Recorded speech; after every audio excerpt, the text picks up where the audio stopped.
Today we're going to return to our discussion of classical Indian metaphysics and talk about the difference between two conceptions of objects. Now, the philosophers we're going to be talking about today are not, for the most part, really famous philosophers. Some of them are.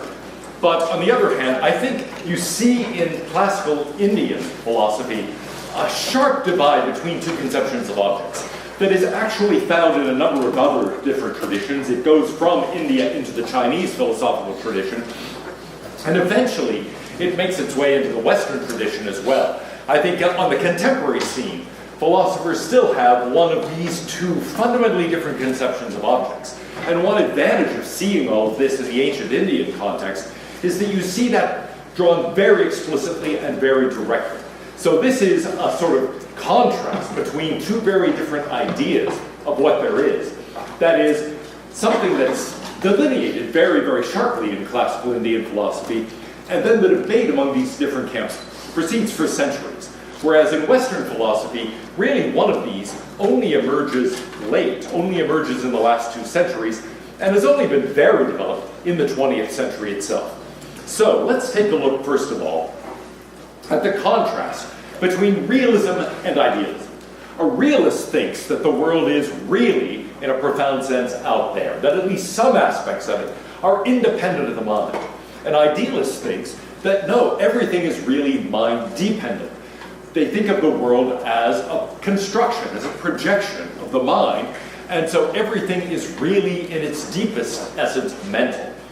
Now, in classical Indian philosophy, Buddhism is pretty clearly on the idealist side, but so is Advaita Vedanta, the main school of Hinduism.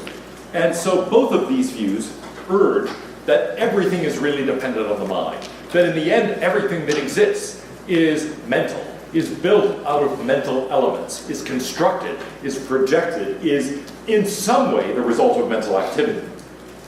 Now, that has some really important implications for what there is in the world and what the nature of an ordinary object is. These objects are mental constructions. They are really things that are put together out of mental elements. They don't really endure over time, as we'll see. Instead, we construct them by grouping together various perceptions, various ideas. In fact, in most of these versions, objects exist only for a moment. Let's take a look at a randomly chosen object, the one thing that happens to be on the table. This pair of sunglasses. I don't know why it's here. Oh, they're really filthy. Wow, now I can't see anything. But anyway, those are, well, what? Now, obviously, they are constructions in the sense that they are not natural objects. Somebody constructed these sunglasses. But another way to look at it is to say, well, are they? Yes, they were built by human hands, out of a design, out of various physical parts. But the deeper question is, what is their actual nature? Are they a physical object that exists independently of us now, so that if we were to leave them alone, even though they were human in their origin, in the sense that somebody designed and created them, now, you might say they have an independent existence. They could exist even if humanity disappeared. But from another perspective, you could say, well, actually, no, what do you mean, talking about the sunglasses? You're really saying that, I put together in some way some objects, and I call them one thing, but I'm the one doing it. How many objects am I holding in my hand? Well, here's one answer. One, okay, a pair of sunglasses. But notice there's something a little uncomfortable about that. It's a pair of sunglasses. You would think, why is it a pair if it's one object? That's weird, isn't it? I mean, what do you mean a pair? It's like I'm wearing a pair of pants, but they're one object. So what's the deal here? And you might start thinking, wait a minute.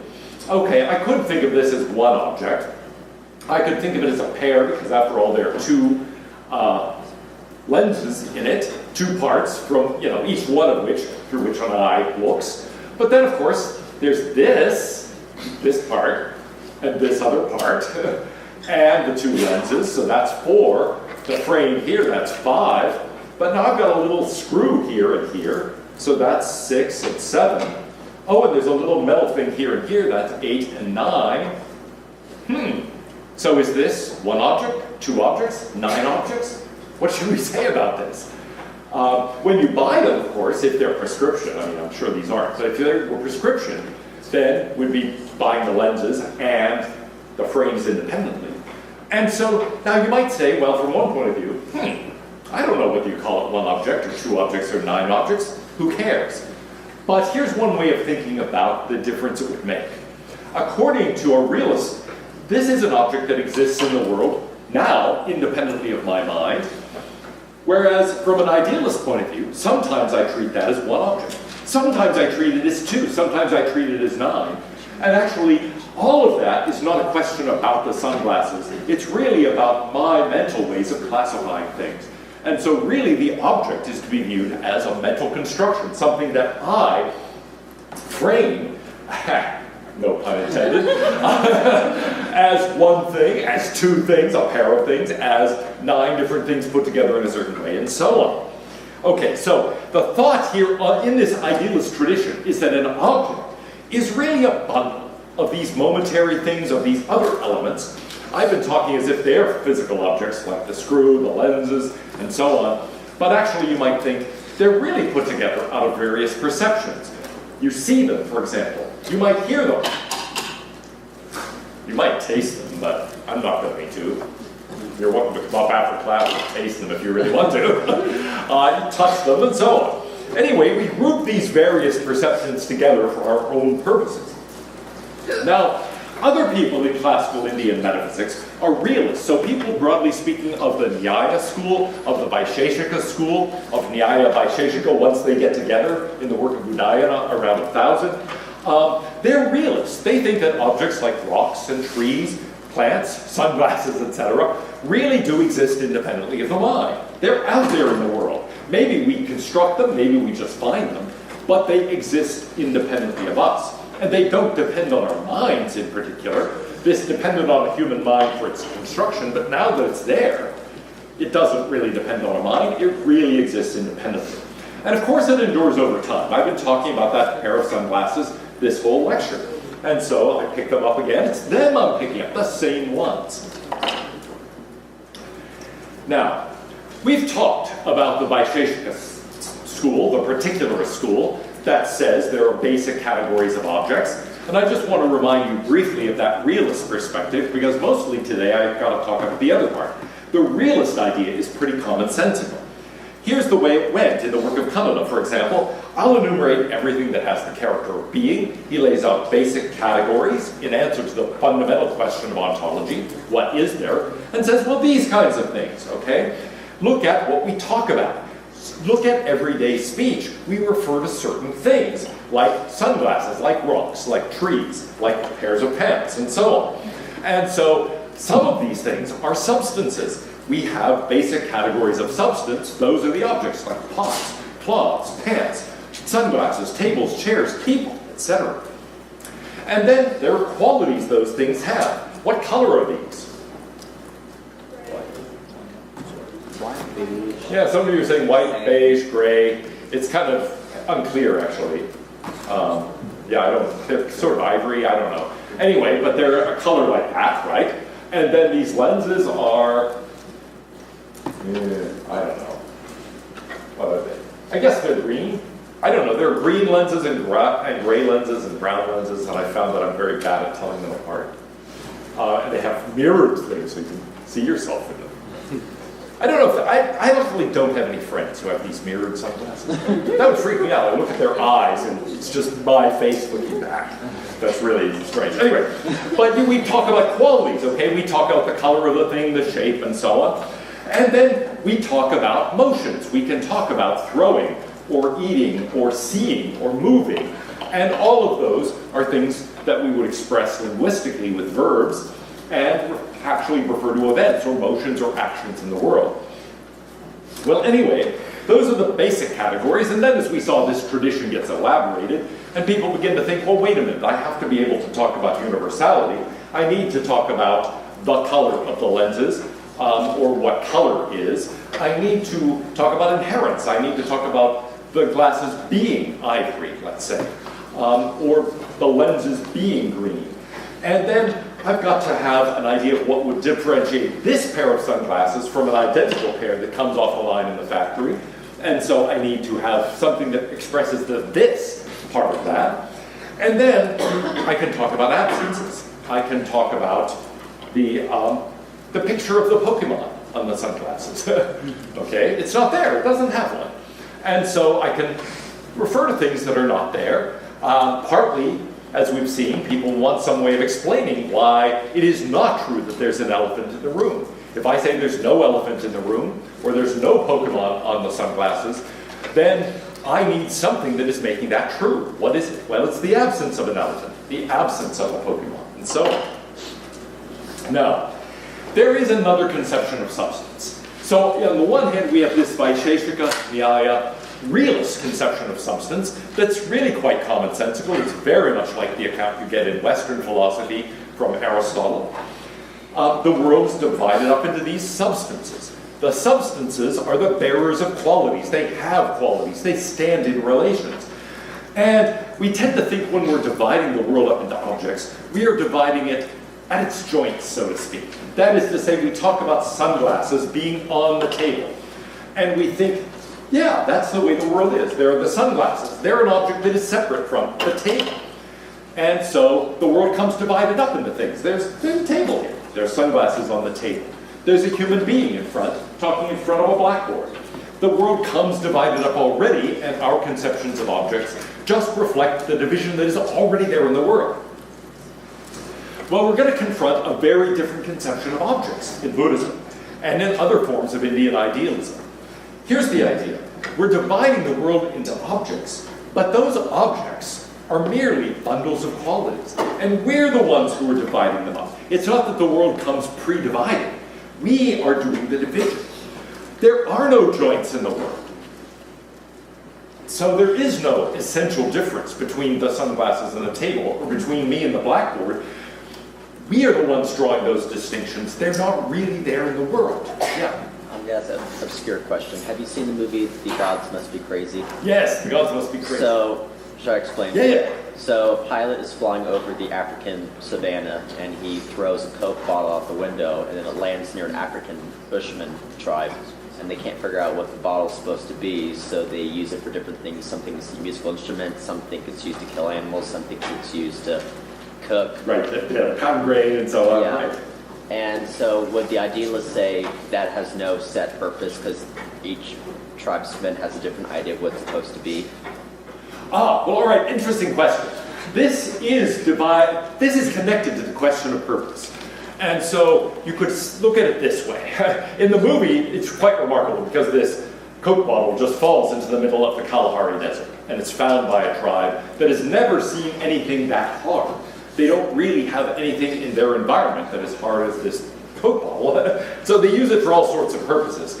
Now notice, they are using it. So on the sort of conception of the realist, the Coke bottle is an object. It already comes divided. And in fact, in this case, it's very different from the other objects in that world. And so it has all sorts of purposes. Eventually, people start hitting each other with it. They begin to think it's a very dangerous thing, that it was sent by the devil, not by the gods, or that the gods have made some horrible mistake in sending it. And so the whole movie really is based around this one particular bushman whose job it is to take it to the edge of the world and throw it off. And much hilarity ensues in that process. But now here's the general idea behind purpose. From that point of view, none of this depends on purposes. It really is already an object. And then once an object is there, you can use it for all sorts of purposes. For example, you could use the sunglasses to see through. You could also use them for a philosophical example, as I have today. And all of that's fine. The object is already there, then you can use it for various things. On that idealist conception, however, we are dividing the world up according to our purposes. And for some purposes, it is useful to think of this as one object, for example. But for other purposes, it's useful to think of it as a combination of objects, as frame separate from lenses, or of these little arms separate from the rest of the frame, or the screw separated if, for example, one falls out and we need to replace it. So whether we view that as one thing, or two things, or 9 things, will depend on our purposes. The way we divide up the world depends on our purposes. Now, in that respect, the movie isn't a great illustration because it's one thing and they don't really nothing they do involves taking it apart. However, you can easily imagine a variant where there's something that they find, and they find that put together it has one purpose, Separated apart, it has another purpose. And so in that kind of context, you'd say, wow, yes, the purposes really are doing the shaping. Now, in a way, the example there is nice for the realists, because they say, look, there's one thing there. Everybody agrees there's one object there. And then the question is what to do with it, what various purposes it could serve. But there are examples where the way we divide it up depends more on what the purpose of the thing is. And so let's think about an object like that. Can you think of anything where, whether we consider it one object, two objects, a combination of many objects, depends on what we're doing with it? Yeah? Building? A building, okay, good. Is the building one thing, or is the building a combination of things? You might think it depends. The architect might think of the building as one thing, but if you've got tasks to perform in different rooms, you might think of it as a collection of rooms. And so you're thinking of it as actually many things, whereas someone else might be thinking of it as one thing. And there might be other ways of dividing it up. I used to work, for example, summers in college, I worked at an apartment complex where we had a 27-story building. And for certain purposes, it was really divided up into the public areas and then the private apartments. One summer, my job, worst job I ever had actually, was to scrub 27 floors worth of vinyl wallpaper in the hallways, okay? That is the most boring job in the world. And it's especially bad when there's a floor where the walls are pretty clean. It's like, it doesn't make any difference, right? You do that, and you have no sense of accomplishment whatever. I relished getting to a floor with a smoker, because it was then like, yeah, the walls are dirty. What I'm doing will actually make a difference. But I was sort of looking at it as, okay, there are the apartments, that's separate, I don't have to worry about those, but then there are these common areas, I have to scrub all of those. There is another way of dividing it up, though. Somebody who was concerned with the water supply saw it as two different things, because it turns out that the water pressure will take water naturally up to the 12th floor of a building, but the 13th floor and above, you have to pump it up. And so actually, if you're a water design engineer, you're going to think, aha, there are two systems here, right? There's the one for the first 12 stories, and then there's the one for the stories that are higher than that. And they have to be two different systems, and you have to have pumps that go for the one and not the other, and if power is knocked out, then people on the bottom 12 floors are going to be fine with water supply, but those up higher are going to be in trouble, etc.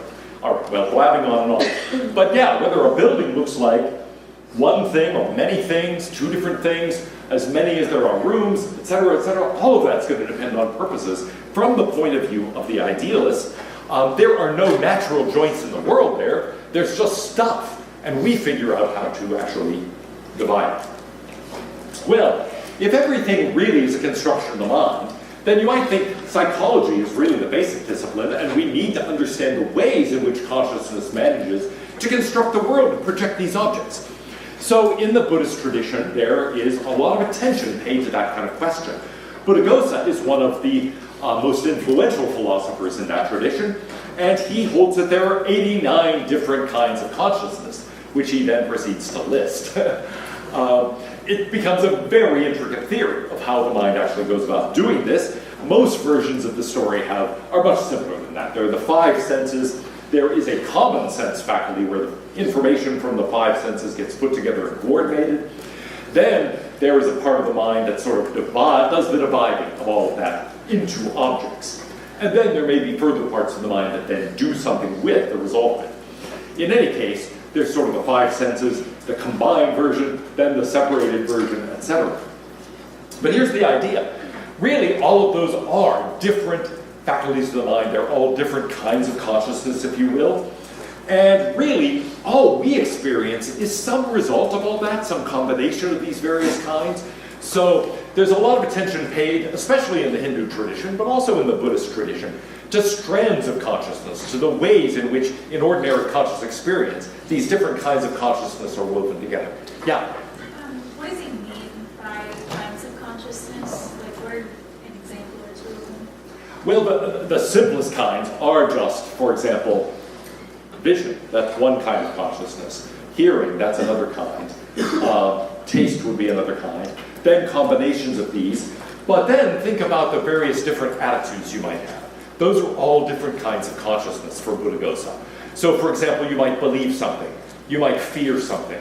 You might want something. all of those would be different kinds of consciousness. And as soon as you start thinking about that, you realize, wait, there are a lot of those, right?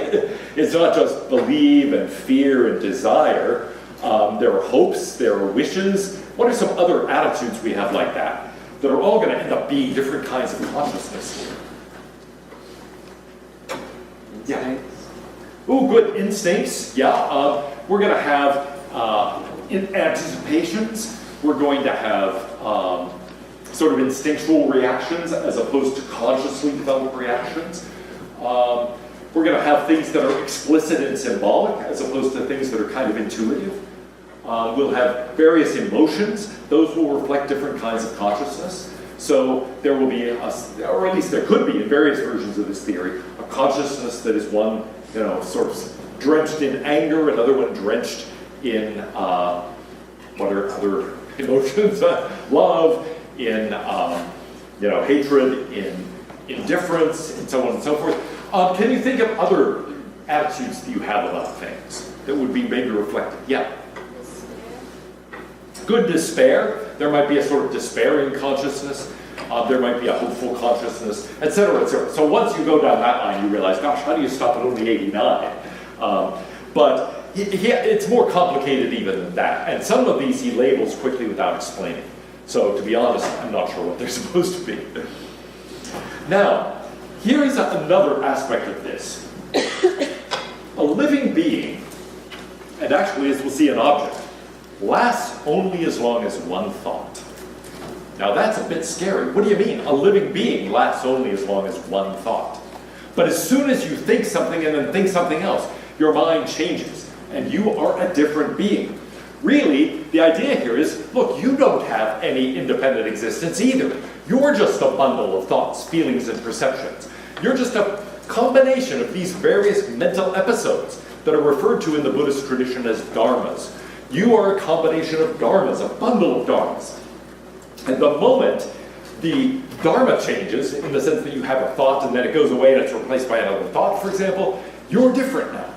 The collection remains the same, but the collection is something we are constructing. Actually, the reality is something that is now gone and something new is taken its place. So people, minds, objects, they're only ways of speaking. They don't have any reality independent of the mind.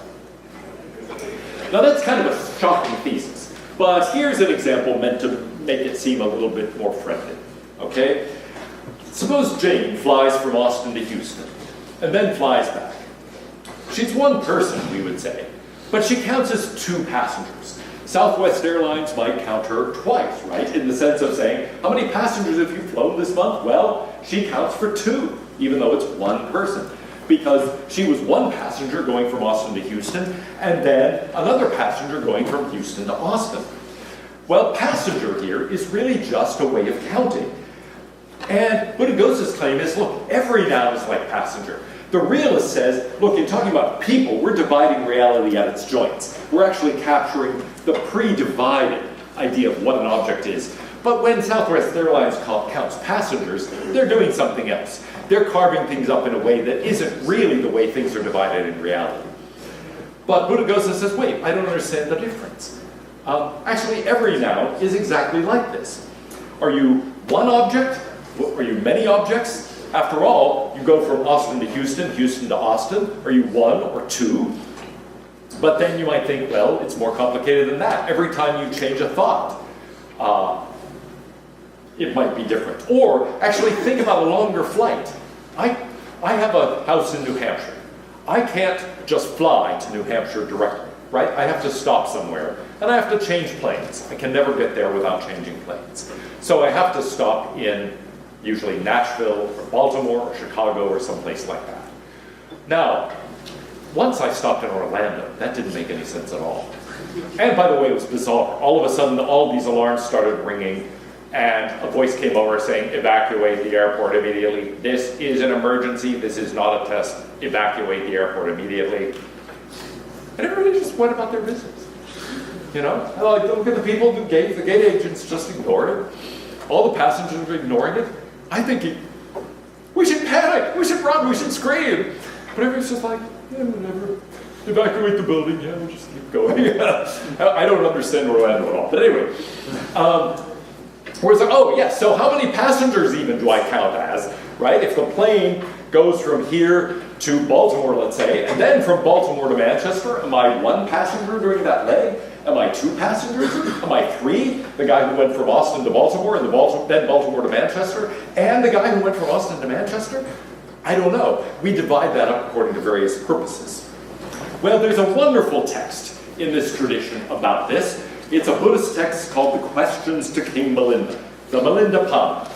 And it's marvelous because we get this tremendous dialogue going on between a Buddhist monk, Nagasena, and King Milinda, who is a real king. He's usually called by his Greek name in the West, Menander. He really did rule a city-state in Western Asia that was under Greek control, part of a Hellenistic empire conquered by Alexander the Great, but very close to the border of India. In any case, this is marvelous. King Milinda comes riding up on a chariot, okay, and he sees the monk, Nagasena. He says, "How is your reverence known? What is your name, sir?" "As Nagasena I am known, O great king, and as Nagasena do my fellow monks habitually address me. But although parents give a name such as Nagasena, nevertheless this word Nagasena is just a determination, a designation, a conceptual term, a temporary appellation, a mere name. There is no real person here to be apprehended." King Milinda exclaimed, "Now listen, you 500 Greeks and 80,000 monks, this Nagasena tells me he's not a real person. How can I be expected to agree with that?" To Nagasena, he said, "If most reverend Nagasena, no person can be apprehended in reality. Who then, I ask you, gives you what you need by way of robes, food, lodging, medicines? Who is it that guards morality, practices meditation, and realizes the four paths? Who is it that commits the 5 deadly sins, blah, blah, blah, blah, blah? If someone should kill you, O venerable Nagasena, he wouldn't kill a real teacher or instructor or ordained monk. What is this Nagasena?" And now, this marvelous dialogue. "Are perhaps the hairs of the head Nagasena? No, great king. Perhaps the nails? The teeth? The skin? The muscles? The sinews? The bones? The marrow? The kidneys? The heart?" Well, it gets kind of disgusting. The grease, the fat, the tears, the sweat, the spit, etc. "Are those Nagasena? No." "How about impulses, feelings, consciousness?" "No, great king." "A combination of form, feelings, consciousness, perceptions?" "No." "Is it outside all of this?" "No." "Well then, I discovered no Nagasena at all. This Nagasena is merely a sound. But who is the real Nagasena?" Well now, Nagasena said to King Milinda, "As king, you've been brought up in great refinement. You avoid roughness of any kind. If you would walk at midday on this hot, burning, and sandy ground, your feet would have to tread on rough and gritty gravel. Ah, how did you come? On foot? Or in a chariot?" He said, "Well, I came in a chariot." "If you've come in a chariot, explain to me what the chariot is." "Is the pole the chariot?" "No." "The axle?" "No." "The wheels?" "No." "The framework?" "No." "The yoke?" "No." "The reins?" "No." "Is it a combination of all these things?" "No." "Is it something outside of them?" "No."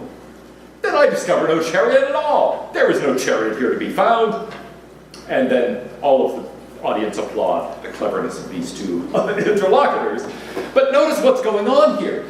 Basically, the idea is, look, there is no ego here to be found. There is no one thing in reality, independent of the mind, that constitutes a person. But the same thing is true of the chariot, the same thing is true of the table, of the sunglasses, of everything else. Now, the argument in every case goes the same way. Is any one element the whole? Is this particular, whatever you call it, what do you call this? Temple. A bunch of people claim to know, but all of them are saying different things anyway. Yeah, all right, I'll take a lens since I actually have a word for that object. Is this particular lens the pair of sunglasses? No. Is this one? No. Is it the frame? No. Is it the combination? Now, they say no. And it's interesting to ask, why don't they say yes to the combination? Answer is because you could change out the parts and it would remain the same. Take, let's say this breaks, and we replace it with a new one. Is it the same pair of sunglasses? Yes, but it's a different combination of objects. So we cannot identify the sunglasses with a combination of objects. You might think, aha, it might be understood physically, Well, is it the combination of all the body parts? It's certainly not each individual body part.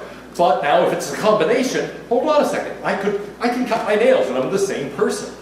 Okay? I could lose a tooth and be the same person, etc.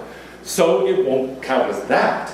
Now, what about mentally? Well, I could have different thoughts and still be the same person. So it isn't the combination. It's nothing apart from the combination, though. And so the puzzle is there's nothing there to be found. There is no ego here to be found. There's no chariot to be found. No one element is the whole. The combination can't be the whole because the parts can change and the object remains the same.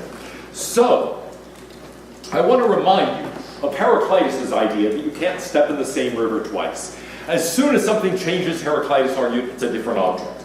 Because there's a change. It was something that had this property, it now has this property. How could the same thing have the property and lack the property? Impossible.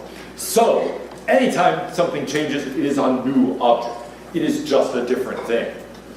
Well, the Buddhist combines that idea from the questions to King Melinda with now that thought. Nothing can have contrary qualities, and so every time an object changes, it is a different object. Every time your thought changes, you are a new object. Now, of course, we don't talk that way. We talk in terms of bundles. But if we're really looking at what's going on in the world, everything is really just a dharma, and it's a changing series of dharmas. This leads to a view known as the absent self view. Okay? There is no self. There is no essence for me to know. In Western philosophy, Socrates says, quoting the Delphi oracle, know thyself. The Buddha says, there is no self here to be found. There's nothing to know. You want to know yourself? You want to understand yourself? Understand that there is no you. Okay, there's nothing to understand. There is no essence. The best you can do is understand the general patterns in this bundle of thoughts that you group together and call yourself. What happens when you introspect? You say, yes, I should know myself. Let me think. Who is Dan Bonner? And all that follows is a series of thoughts, feelings, perceptions, and so on. You don't find anything else. You don't find yourself. Notice how similar this is to Hume's view. In fact, Hume read a fair number of books on Buddhism, and I think his view was influenced by this. In any case, the conclusion is there is no self, there is no soul, there is no unity to you. There is an imposed unity, as it were, because certain thoughts are grouped together in a certain way, and you take those to constitute yourself. Now, this has some important ethical implications. You might say, what I really seek in life is happiness, self-fulfillment. The Buddha says, there's no self to fulfill. There is no self to make happy. There is no you. You think, well, I'm concerned with my own self-interest. There is no self. Okay? All of that is an illusion. If there is no self, then there is no point to desire. There's no point to worrying about happiness or fulfillment or any of that. There is no point to desire. And so if you want to eliminate desire in order to eliminate suffering, eliminate that idea of the self. Suffering comes from desire, and desire comes from a quest for accomplishment or happiness or wish fulfillment or whatever it is that is based on the idea of a self. What about reincarnation? The Buddhist tends to say, well, there's no soul to, as it were, get off the chariot and go along in a different body. You can't have reincarnation in that sense. But you can in another sense. If we're just grouping thoughts, feelings, perceptions together, there's no reason why that has to be within the bounds of what we ordinarily recognize as one human life. It could be something that takes part independently of that, and so we might construct people like passengers in quite different ways. We can do so across the bounds of death. Now, I want to skip ahead to,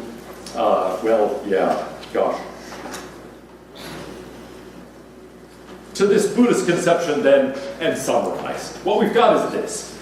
There are no continuing substances in the world existing independently of us. Everything is really momentary. Moreover, everything is really mental. What we call a substance or a thing, an object, is really just a bundle of these mental episodes called dharmas. Our talk of substances, then, is a convenient fiction. Every noun is like passenger. Everything is really just a way of counting, an appellation, something that doesn't capture the real identity of anything. every substance is really just a conceptual construction. Nothing gives it unity, nothing gives it an essence. There's a joke that I like to tell to illustrate the point. A waitress at a restaurant comes over to Yogi Berra, who has ordered a pizza, and she says, "Would you like me to cut it into 4 pieces or 8?" He says, "Better make it 4. I don't think I could eat 8. But it's the same thing, right? I mean, it's the same thing being divided up in those different ways. So, here is the way that Zen thinkers put this truth. In the end, everything is empty. Nothing has a true essence of its own. In the end, everything is just dharmas, and the dharmas are empty.